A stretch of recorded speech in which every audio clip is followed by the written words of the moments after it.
Então vamos fazer aqui reflexões sobre críticas a Chico Xavier. Principalmente agora no mês de fevereiro e março agora de 2025, surgiram aí em alguns canais algumas críticas, quanto ao trabalho do Chico Xavier. Então vamos tentar esclarecer algumas coisas aqui, fazer uma reflexão, na verdade,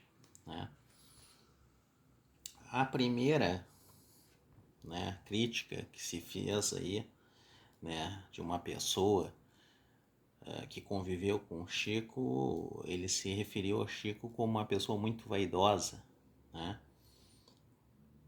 Entre as coisas que ele disse foi que ele tinha um barbeiro, que ia na casa dele fazer a barba,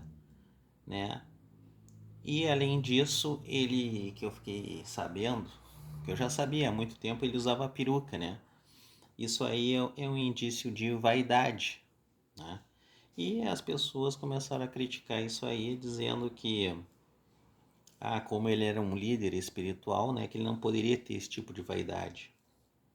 Eu não acho isso aí nada demais, Acho que a pessoa que tem um pouco uma vaidade mediana, isso aí na verdade é uma coisa positiva, As pessoas têm que ter uma vaidade mediana, se cuidar, ir no barbeiro,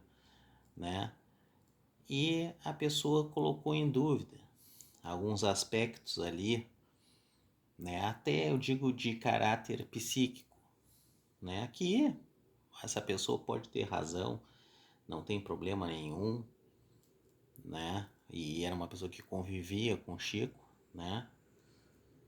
Mas isso faz parte da natureza humana. O próprio Chico, como uma pessoa encarnada aqui na Terra, ele estava também sobre provas e expiações, estava em desenvolvimento, Então, ter algum tipo de vaidade, nesse grau aqui, eu não vejo nada de maléfico, para tudo que ele fez, para sua biografia. Não vejo realmente nesses aspectos assim, Teve um aspecto que houve uma insinuação mais delicada, de algum aspecto mais psíquico do Chico, que aí se daria em relação ao barbeiro, porque usava lâminas, coisas assim. Não sei também da história, não convivi, essa pessoa falou isso aí. Mas eu acho que esse tipo de vaidade dele não desmerece, não prejudica a reputação dele.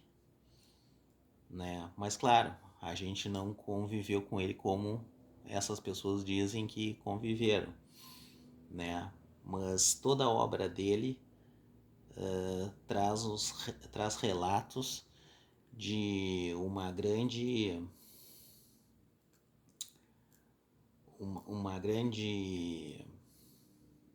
humildade, E eu acho que essa vaidade de tu ter algumas coisas assim particulares não descaracteriza em particular,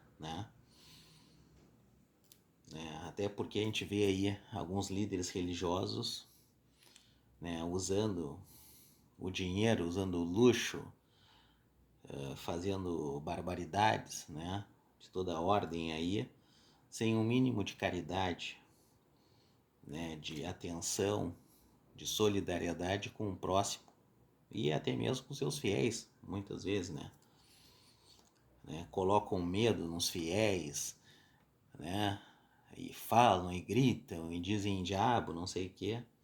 Então esse aspecto dessa crítica que fizeram quanto à vaidade do Chico não levo em consideração, só se chegar a outros aspectos,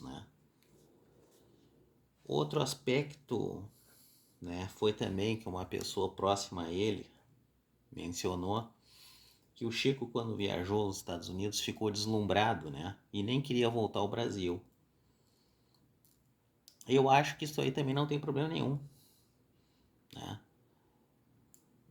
A pessoa está em desenvolvimento, está em crescimento, Poderia até, se ficasse nos Estados Unidos, poderia se desenvolver mais e realmente fazer com que despertasse a sua missão, né, que é trazer uma boa palavra aqui no Brasil. Então eu acho que esse comentar sobre isso aqui, que ele ficou deslumbrado, como seria uma fragilidade de caráter, eu não levo em consideração para desmerecer todo o trabalho bonito que ele tem feito aqui no país. Não acho que isso aqui não tem relevância até certo grau, não vejo como nada demais aqui.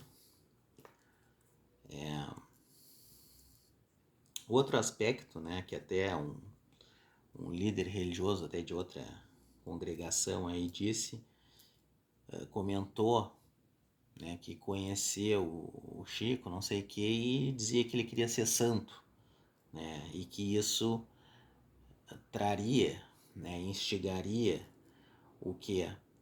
Um dos pecados capitais, que é o orgulho, né, que ele querer ser aclamado, considerado pelas pessoas como um santo, né.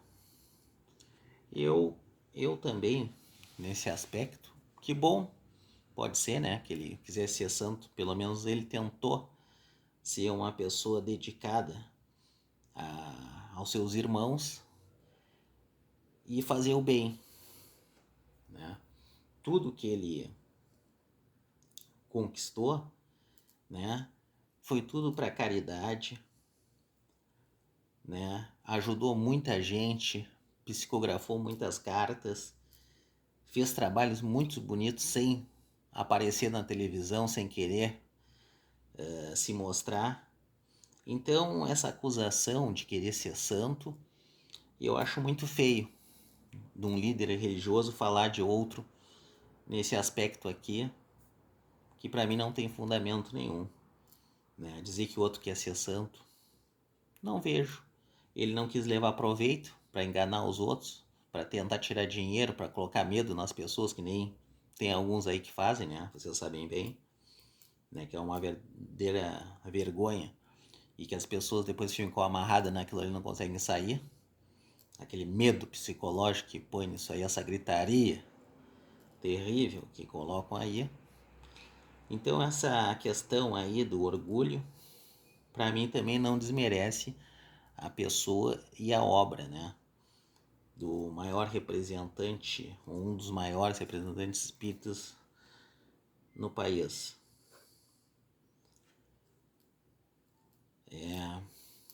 Outra coisa que também foi falado também é sobre um possível plágio, né, que o Chico Xavier teria feito, né, da obra do Flammarion, né, em que ele teria recebido da sua mãe desencarnada uma descrição do mundo espiritual, né, e algumas pessoas na internet fizeram um comparativo com a obra de Flammarion, e tem muita coisa parecida, né? Realmente dá para notar ali que parece ser um tipo, dá a entender que é um tipo de plágio, né? E as pessoas começaram a desacreditar, né,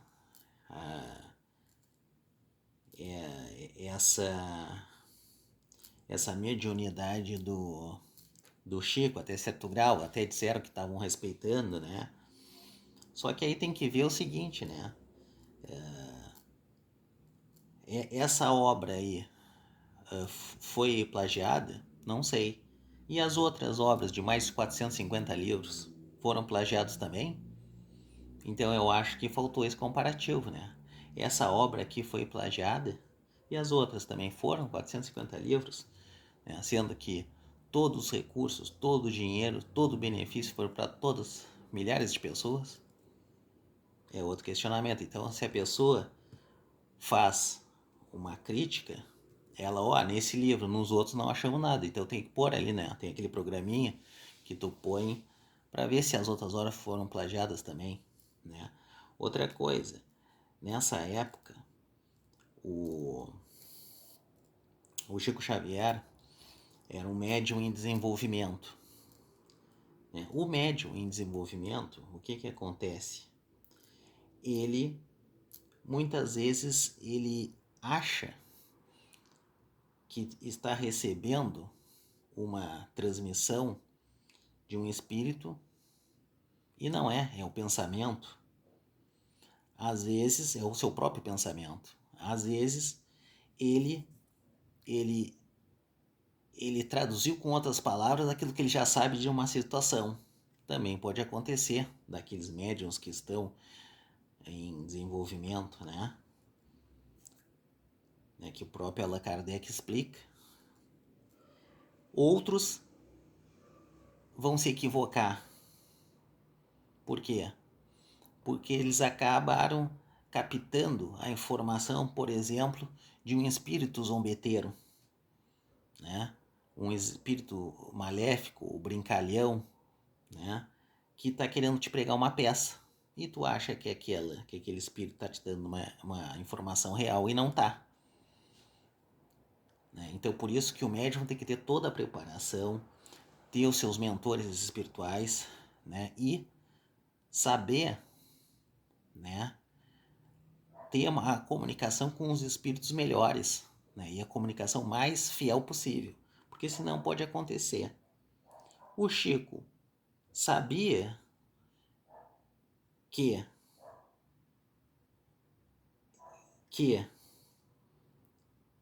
existia elementos descritivos da obra de Flammarion que ele disse ter captado da mãe dele.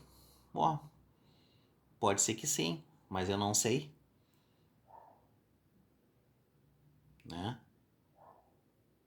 Quem pode dizer é o próprio Chico. Essas pessoas que acusaram isso aí, por que não tentaram entrar de forma mediúnica em contato com o Chico, né, com o espírito do Chico, para que ele explicasse essa situação? Já que tem muitos médios competentes e autoridades nisso aqui, por que não tentaram fazer isso? Tentaram? Não sei. Para saber uma explicação do Chico disso aqui.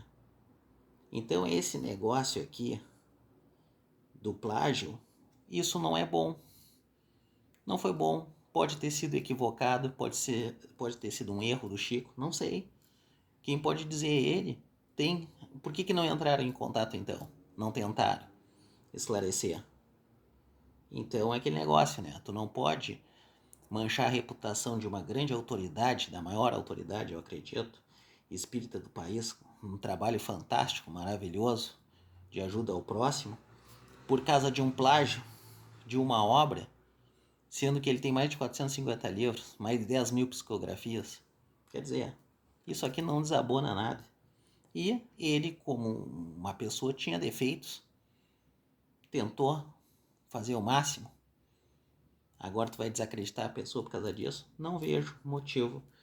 Também outra crítica que tem sido feita contra ele, e principalmente outras religiões querendo criticar sem fundamento, sem base, né? Outros líderes. Não, tu cuida da tua religião aí, né? Porque tem muita coisa muita coisa que precisa melhorar, né? E há outro aspecto que eu queria dizer é que sobre alguns ex-palestrantes espíritas, né? Que disseram aí, alguns, né, que estavam muito tempo, 10 anos, 15, 20 anos, né, dando palestras nos centros espíritas, né, e que depois lá pelas tantas se cansaram, se frustraram, né, realmente os ritos das igrejas, de todas que eu conheço aí, eu não gosto de nenhuma, a que eu me afeiçoo mais realmente é o rito da espírita, né, ou da espírita kardecista. Mas das outras eu não sou muito, não gosto muito. Mas também tenho críticas ao rito. E também não concordava com a questão, que muita gente também não concorda, da resignação. Né? Hoje eu já aceito mais, né? Porque eu estudo. Ainda bem que esses palestrantes todos saíram e disseram, não, eu me cansei, eu fiquei um pouco decepcionado, frustrado com alguma coisinha, mas todos disseram que o espiritismo foi uma evolução na vida deles, né? E que não teve nenhum prejuízo psíquico e nenhum prejuízo financeiro, né? Isso é muito importante.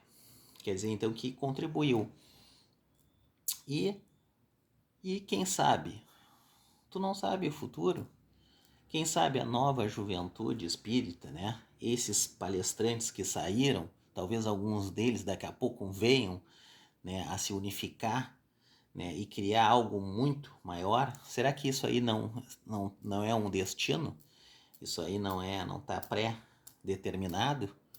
Pode ser, talvez. Né? Será que isso aí não é estímulo para procurar desenvolver cada vez mais, né, os bons conceitos, né, de vida, né, no mundo que a gente vive?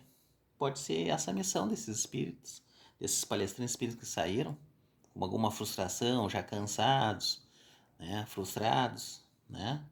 Realmente, não tem problema nenhum. Então, todas essas críticas que fizeram por Chico aí, que a gente vê às vezes na internet, não tem fundamento. Para mim, essas críticas que fizeram isso aqui não tem fundamento nenhum para desacreditar de nada da vida do Chico, né? Na verdade, se tu for ver o que ele fez, tu vai ficar impressionado. Mas é isso, né? Cada um que se responsabilize por aquilo que fala. Boa noite.